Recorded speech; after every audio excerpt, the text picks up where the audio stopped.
Okay, everyone. Today we're going to learn about the next part of the axial skeleton.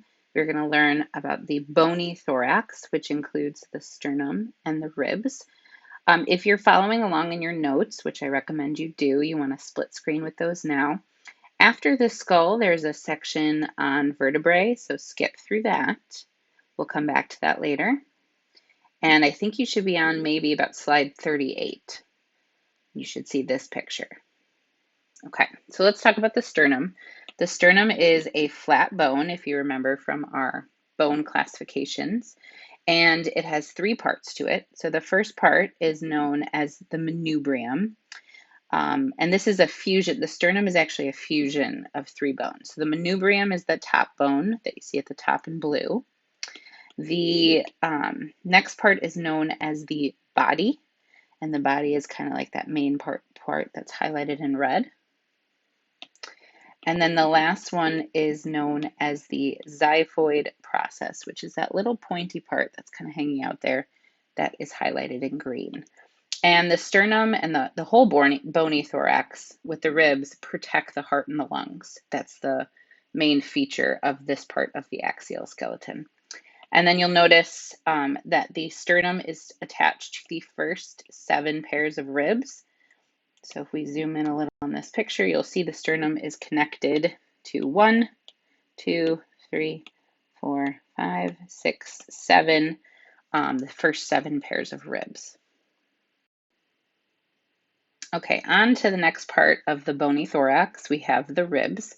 So you have 12 pairs of ribs, and they kind of come in 3 different categories. The first category is known as the true ribs, which is numbers 1 through 7. The reason why numbers 1 through 7 are called true ribs is they are connected to the sternum by cartilage directly. So let's zoom in on them and let's just highlight them in that teal color. So true ribs 1 through 7, we have 1, 2, 3, 4, 5, 6, 7. So those are the true ribs. And they're called that because you can see they're all connected via a piece of cartilage directly to the sternum. Okay, the next category of ribs are known as the false ribs, which are 8 through 12. And the reason why they are known as the false ribs is because they are not directly connected to the sternum. They either share a piece of cartilage that connects it to the sternum, or they don't articulate at all. So they are known as the false ribs. So let's zoom in on your picture. This is number 8 through 12.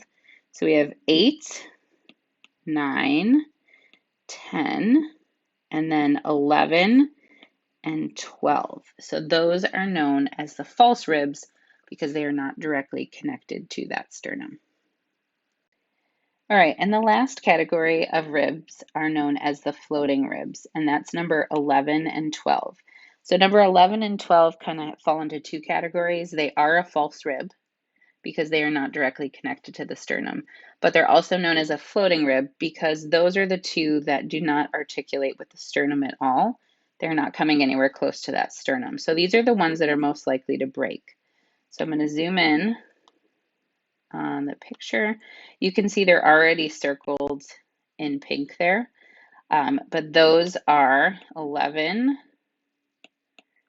and 12. Here they are on the other side too. So those are known, besides false ribs, they're also known as the floating ribs. All right, now when we look at this in the anatomy app, I'm going to show you this, but the intercostal muscles would be the muscles that fill the spaces in between the ribs. So you don't actually have all this open space in between there, it's filled with muscle. And those intercostal muscles help with breathing and expanding the bony thorax when you take a breath. Show you what the sternum and the ribs look like on a slightly more three-dimensional model. So first, let's take a look at the sternum. Sternum, you see highlighted in green there. If we isolate it, I've already showed you this, you can see it's a flat bone.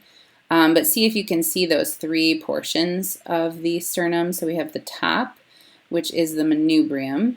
We have the body, which is the middle part.